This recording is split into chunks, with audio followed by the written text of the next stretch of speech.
Olá, alunos do nosso seminário teológico Arlan Green. Sou professora Rony Matos e é um prazer estarmos aqui para podermos estudar juntos a nossa disciplina. A nossa disciplina é Teologia Bíblica dos Evangelhos Sinóticos e Atos. Certo? É um prazer poder comunicar. Eu sou uma incentivadora da educação à distância. O aluno em educação à distância, ele precisa ser o aluno mais disciplinado do que o aluno presencial. E eu creio que essa turma é uma turma especial, uma turma que vai conseguir êxito. Eu torço por vocês, conte comigo. Nesse primeiro contato, queridos, eu gostaria de deixar para vocês algumas bibliografias que eu recomendo para o estudante de teologia. Para mim, basicamente, o exercício mais importante de um estudante de teologia é a leitura. Não só ler a Bíblia, mas ler todo o tempo aquilo que é recomendado, né? Não livros devocionais, mas livros teológicos, livros de grandes autores. Isso é o que vai fazer o diferencial de um estudante de teologia, tá bom? A princípio, eu gostaria de recomendar um dicionário bíblico para quem está começando teologia agora. Um dicionário é muito importante. Eu recomendo esse aqui, de Justo Gonçalves. É o dicionário de teologia. Não é aquele dicionário que só vem a definição da palavra, mas vem mais coisas, né? Até hoje nas minhas palestras, pregações, eu utilizo esse dicionário e outros, mas esse aqui é um dicionário compacto e é muito bom, né? De Justo Gonçalves, da editora Agnus. Se você puder adquirir, né? Eu falo muito para os meus alunos que nós fazemos o curso, nós temos uma gama muito grande de disciplinas. E cada disciplina, cada professor vem falar de um livro. Então, com certeza, nós não vamos adquirir todos os livros, mas um estudante de teologia é bom ter a sua biblioteca. E aí começa, o meu critério sempre foi, eu vou utilizar esse livro depois, esse livro vai ser muito útil.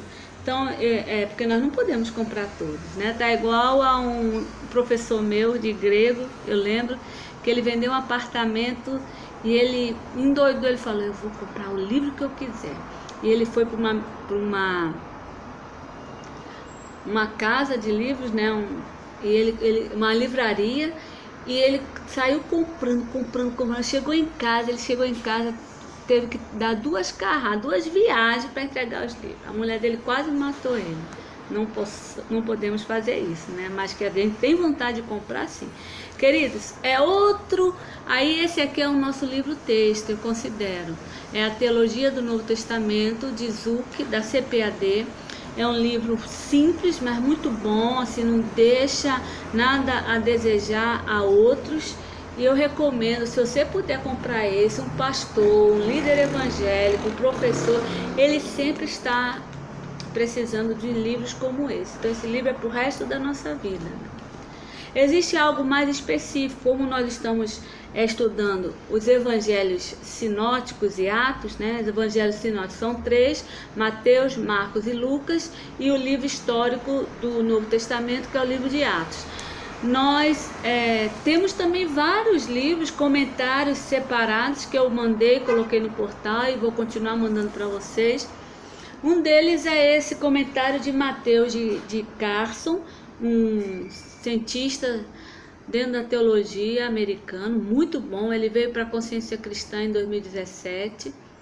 Talvez, não acredito que ele venha para essa de 2018 também. Esse livro, só ele, só Mateus, olha o tamanho desse livro. É um livro completo, né? Muito profundo.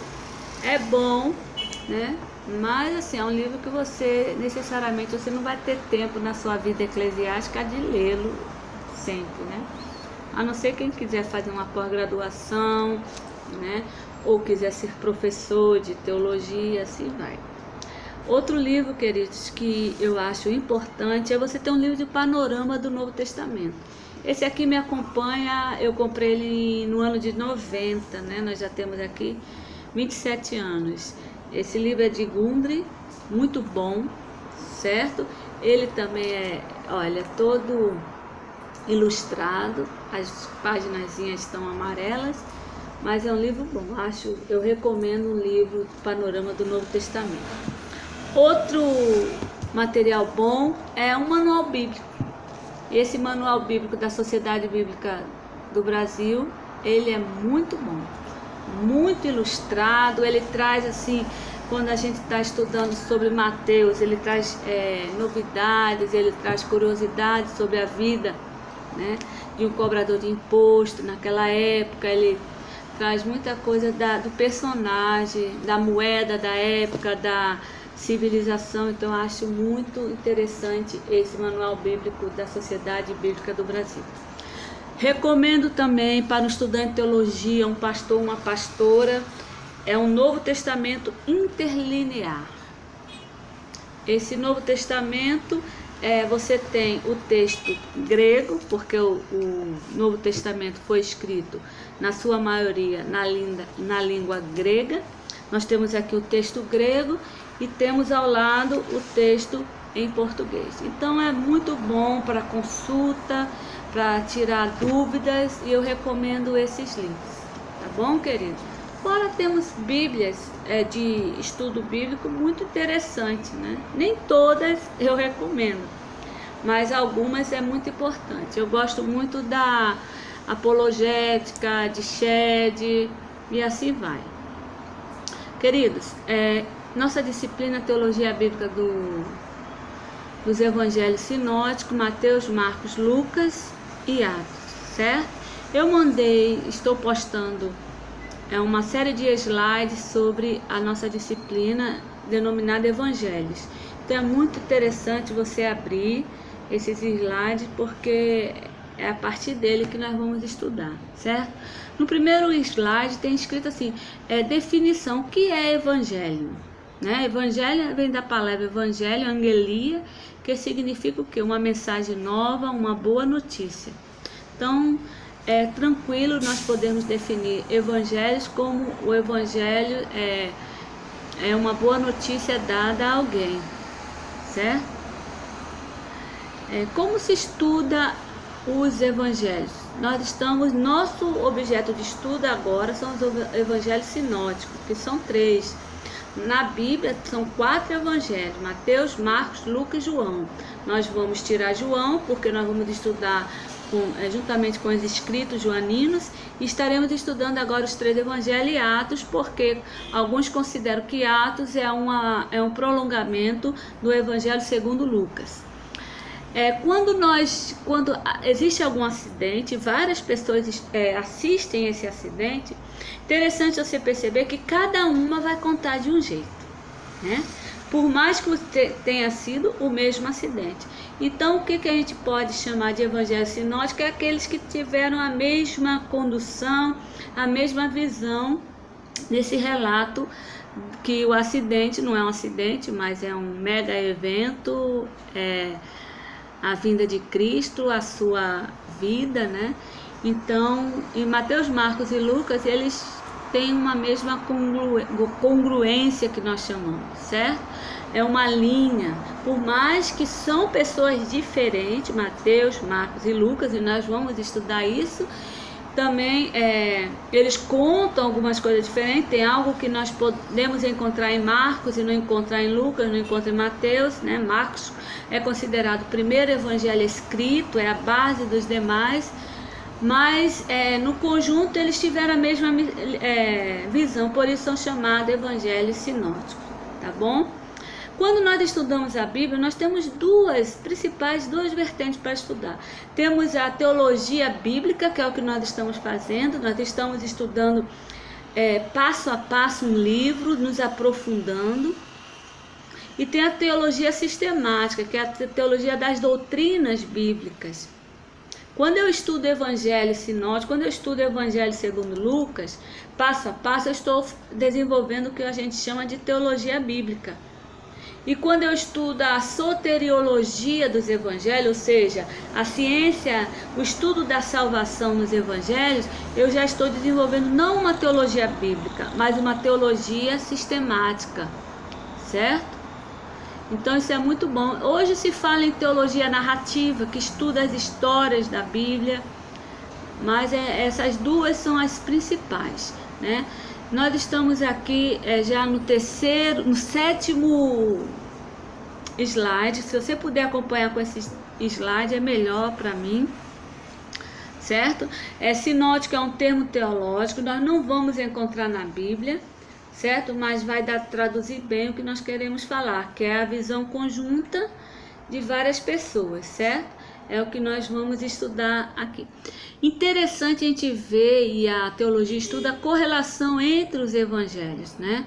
Quando nós visualizamos algo, um dado ou uma história, nós vamos ver em quais evangelhos ela é relatada. Isso é um estudo que nós falamos, que é um estudo correlato, né? Pronto, nós podemos, se você abrir as suas Bíblias no livro no Evangelho segundo Mateus, capítulo 26 e 7, nós vamos estudar a irmã, vai citar aí Maria, que é irmã de Lázaro. Por que nós falamos que Maria é irmã de Lázaro? Porque nós vamos fazer um estudo correlato de João 12, 13, e aí fica claro que Marta, Maria e Lázaro eram irmãos. Então esse estudo correlato, principalmente dos evangelhos, é muito importante. Nós falamos por questões de linguagem, evangelhos, mas eu gosto muito de frisar para o meu aluno que nós só temos um evangelho, que é o evangelho segundo o evangelho de Jesus Cristo. E aí nós podemos falar o evangelho segundo Mateus, evangelho segundo Lucas, evangelho segundo Marcos, tá bom? Como nós podemos diferenciar os evangelhos das epístolas paulinas, epístolas gerais? Primeiro, o evangelho, os evangelhos eles foram escritos para toda a humanidade. As epístolas elas foram escritas para igrejas, para indivíduos, tiveram um interesse mais específico, né? O evangelho ele anuncia as boas novas de Cristo Jesus. Já as epístolas vai solucionar problemas, dar resposta a dúvidas doutrinárias, combate à heresia, certo? Os evangelhos, o caráter dele não é tão doutrinador, e sim histórico, mas das epístolas nós podemos nos aprofundar nas doutrinas da igreja, tá bom? Então é muito bom a gente colocar isso na nossa cabecinha. Os evangelhos, né, eles todos foram escritos pelos discípulos de Jesus. Os nomes dos evangelhos, como nós já sabemos, estão relacionados com os nomes dos escritores, certo? Apenas 2 dentre os 4 escritores do evangelho tiveram contato direto com o Senhor, que foram Mateus e João, né? Lucas e Marcos, eles não tiveram contato tão direto, provavelmente conheceram Jesus, né? Mas Mateus e João foram os discípulos, dos 12 discípulos. Lucas, ele foi um discípulo do apóstolo Paulo, acompanhou Paulo, né, em uma viagem missionária. Marcos, né, há quem acredite que ele provavelmente pode ter sido aquele moço que correra nu na noite que o Senhor fora traído. Se você abrir Marcos 14, 50, 52, né? Alguns dizem que foi ele. Marcos também, ele aprendeu muito de Pedro. Então, mesmo assim, os escritos de Lucas e Marcos não perdem a credibilidade, né? Foram aceitos pela igreja primitiva, foram inspirados pelo Espírito Santo de Deus, né? Se você abrir a sua Bíblia no livro de Ezequiel, capítulo 1, verso 10, você vai ver aí uma visão que Ezequiel teve de 4 animais. É muito interessante a gente estudar essa visão desses animais que Ezequiel teve, né? Qual foi o primeiro animal que é citado aí? É o leão. O primeiro livro do Novo Testamento é o livro de Mateus. Mateus é considerado o evangelho do rei. Ele escreveu para os judeus, enfatiza sermões de Jesus e tem uma característica profética, porque principalmente foi voltado para os judeus, né? Então, os estudiosos apontam que o leão ali estava representando, o evangelho de Mateus estava representado pelo leão. Se você ver essa profecia, você vai ver um boi, né? E a gente pode fazer a relação com o livro O Evangelho segundo Marcos, que é o evangelho que nós chamamos o evangelho do servo de Deus. E aí Marcos vai mostrar Jesus servindo, É um evangelho super rápido, super dinâmico, né? É aquele animal que serve o novilho, o boi, né? Enfatiza as práticas de Jesus, os milagres de Jesus. Alguns milagres relatados em Marcos não são encontrados nos outros evangelhos. É uma característica do evangelho de Marcos, é a praticidade, né?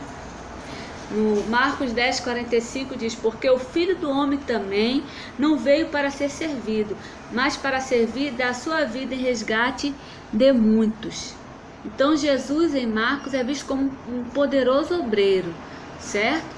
E aí nós temos o Evangelho de Lucas, né? E aí a terceira imagem é o homem, né? E o Evangelho de Lucas, ele é chamado Evangelho do Filho do Homem, porque Lucas, ele escreveu para os gregos e ele enfatizou a historicidade de Jesus como homem. Jesus, em todo tempo na sua vida, ele é Deus, ele continua sendo Deus. Ele, quando encarnou, não deixou de ser Deus, mas quando ele encarnou-se, ele passou a ser totalmente homem também. E essa humanidade é relatada no Evangelho segundo Lucas, né? Um doutor, né? E trata esse homem como um homem perfeito. Nós não é instrumento do nosso estudo agora, mas só para concluir essa visão de Ezequiel, que também vai ter uma visão de Daniel falando sobre esses animais. O quarto ser vivente que Ezequiel vê é uma águia. E aí nós fazemos a correlação com o Evangelho de João, porque o Evangelho de João ele enfatiza o Evangelho do Filho de Deus. Ele enfatiza, o Evangelho de João enfatiza a divindade de Jesus. Querido, nós temos aí no slide de vocês um quadro muito bom, comparativo, certo? De Mateus, Marcos, Lucas, João, comparando as datas de escrita deles. Mateus, a figura é o rei, Marcos, servo, Lucas, filho do homem. O Evangelho segundo Mateus foi direcionado aos judeus, o Evangelho segundo Marcos direcionado aos romanos, e o Evangelho segundo Lucas foi direcionado aos gregos, né? A ênfase em Mateus está nos sermões de Jesus. O Evangelho de Mateus é chamado Evangelho dos discursos. Nós vamos estudar na próxima aula os discursos contidos no Evangelho de Mateus, inclusive aquele discurso do Sermão do Monte. A ênfase no Evangelho de Marcos são os milagres, né? Porque é um evangelho prático. Lucas, principalmente nas parábolas contadas por Jesus, né? Então, eu acho interessante trazer essa visão dos animais que Ezequiel teve no seu livro, Profeta Ezequiel, capítulo 1, verso 10, certo? Então, esse evangelho que nós vamos falar. Quando nós falamos de hermenêutica, nós falamos de interpretação bíblica, né? E a hermenêutica da teologia bíblica, ela tem uma linha, ela afirma que Deus fala aos homens, através de homens em contextos específicos. Então, Marcos tinha um contexto, Mateus, Lucas, são três contextos históricos, geográficos, culturais, diferentes, né? Com poucas diferenças. As epístolas têm um contexto mais diferente. Os livros do Antigo Testamento, eles têm um aspecto geográfico e cultural também totalmente diferente dos evangelhos.